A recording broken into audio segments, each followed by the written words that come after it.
একটা বিষয় দেখি, জরুরি বিষয়। এই যে বিএনপি ইলেকশন করতেছে, এটা কার পরিকল্পনায় করতেছে জানেন? ক্যান্ডিডেট সিলেকশন কে করেছে? বিএনপির গুরুত্বপূর্ণ নেতা, বিএনপির ক্যান্ডিডেট, তার কাছেই শুনি। এই ক্যান্ডিডেট সিলেক্ট করছে পুলিশ, ডিজিএফআই, এনএসআই।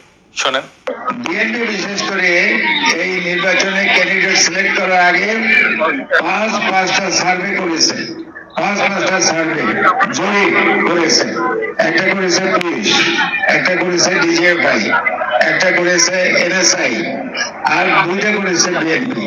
এই পাঁচটা সার্ভের উপরে নির্ভর করে তারা ক্যান্ডিডেট সিলেক্ট করছে। শুনেছেন? তার মানে এই বিএনপির জন্য রাষ্ট্রীয় গোয়েন্দা সংস্থা জরিপ করে ক্যান্ডিডেট সিলেক্ট করে দিচ্ছে। তাহলে এটা বিএনপির ক্যান্ডিডেট, তারেক রহমানের ক্যান্ডিডেট, নাকি ডিজিএফআই আর এনএসআই এর ক্যান্ডিডেট? মানে বুঝতে পারতেছেন তো, হাসিনাও এইভাবে ক্যান্ডিডেট সিলেক্ট করতো, ডিজিএফআই, এনএসআই আর পুলিশ দিয়া। সে একই সিস্টেম বিএনপি কে হেল্প করতেছে।